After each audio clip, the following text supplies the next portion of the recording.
Hi guys, welcome back. Thank you so much for being here. It's so greatly appreciated. It truly, truly is.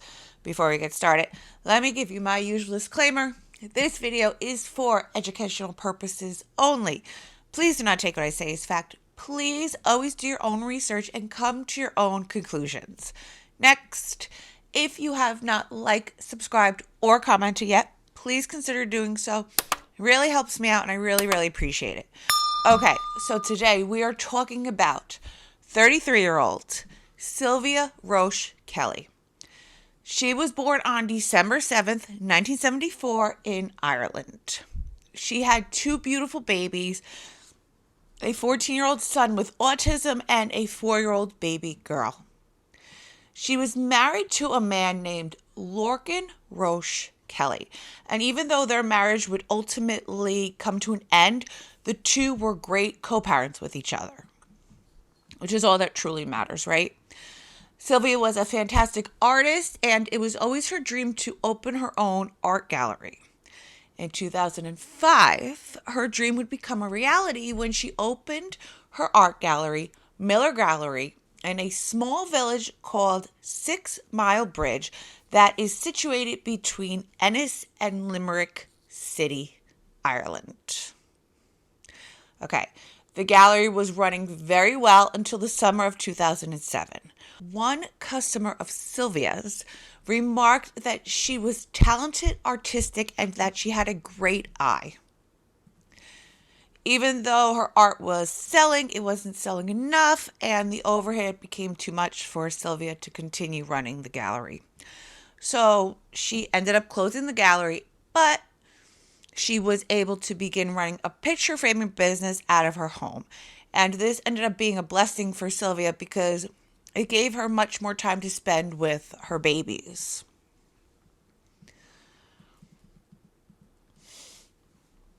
Friday, December 7th, 2007. Sylvia decides to do a pub crawl in Limerick to celebrate her 33rd birthday. She spent the night out with her sister and girlfriends, going to various bars, drinking, and having a great time before ending the night at Ted's nightclub on O'Connell Street in Limerick. This was a huge treat for Sylvia as she was rarely able to have a night out on the town because of her responsibilities to her children. Plus, her son with special needs, so you never get a break. You really never get a break from that. While at Ted's, she would meet and begin chatting with a 23-year-old unemployed man named Jerry McGrath, who was there to meet up with friends. The two would spend the rest of the night hanging out, drinking, and chatting at the bar.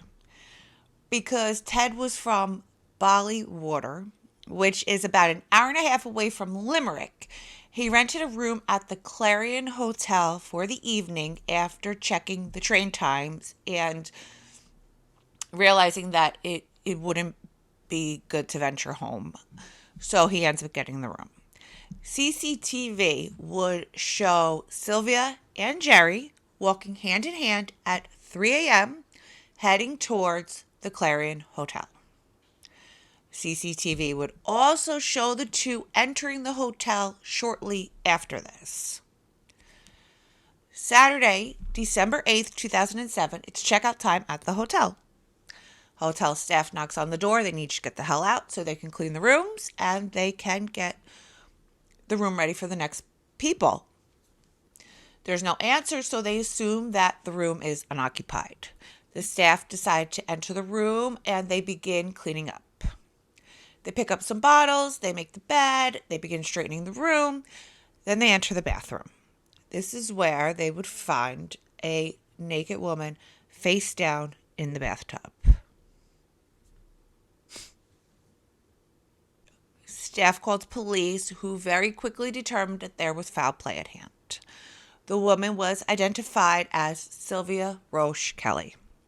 There was clothing balled up near her body, a blood-soaked towel near her head, blood on the carpet, and a spot of blood on the bed. An autopsy would show that Sylvia suffered a very brutal death. She has severe bruising on her upper body, head, and face, along with a fractured nose. Her cause of death would be determined to be strangulation, and her manner of death would be homicide. It was also confirmed that Sylvia had sex with someone the night prior to her death. And I do believe that this was consensual, because nowhere has it said that it wasn't consensual. CCTV from the hotel would show Jerry leaving the hotel at 11 a.m. without ever checking out. You can do that, I guess. It's probably not the nicest, or like I don't know if it even matters. I feel like I've even done it before. You can leave without checking out. It wasn't very difficult for authorities to find Jerry since he checked into the room under his real name. Jerry's family was also very cooperative with police and informed them that Jerry decided to take a very random and unplanned trip to England. Okay. That doesn't look shady at all. He was extradited back to Ireland and brought in for questioning.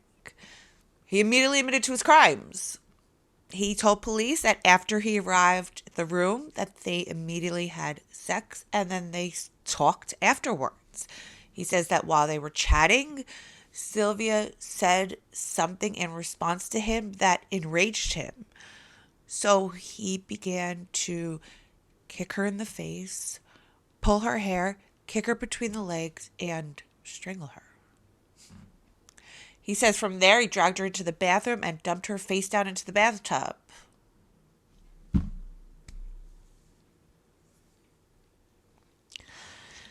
Jerry McGrath was sentenced to life in prison for the death of Sylvia. During her ex-husband's victim impact statement, he spoke about explaining to Sylvia's autistic son and baby girl that they would never see their mother again. He was given the advice to just be honest to them. He was advised not to give them false hope that they would see their mother again. They would never hug her again. They would never feel the love that only your mommy can give you. And he had to explain to them that she was never coming home again. On top of this, if you know anything about children with autism, then you know that they require consistency. They do not like when their world is turned upside down in any way. It is very hard for them to process this. It is very hard for them to get over this. They do not like change. They have an extremely difficult time with change. Telling the court that without Sylvia's unconditional love and patience, his world had become a much harder place than it was to begin with. He was robbed of the comfort he was only able to receive from his mother. When speaking about their daughter, he said that people going away for even a few hours is now a huge source of anxiety for her. She fears that they will never return, just like her mom. The children were not even able to see their mother before she was buried because her body was so badly beaten. Life in prison is little comfort for the family of Sylvia because none of this should have happened. Okay, he should have been in prison at the time. What do I mean, right? Okay. A taxi driver was brutally assaulted by Jerry McGrath in April of 2007, just 8 months before the death of Sylvia. In April of 2007, taxi driver Mary Lynch says she picked up Jerry McGrath. She claims that she took him to their destination and that when they arrived, McGrath just went berserk. He started kicking her, pulling clumps of hair out of her head, and biting her. She had black eyes and black and blues all over her neck. Luckily, really luckily, Mary had some spray deodorant in her glove compartment that she was able to grab during the altercation, and she sprayed him in the face with the deodorant. She literally says that somebody must have been watching over her because from there, he just started apologizing to her He exited the car and he ran. He would very quickly be found and be arrested.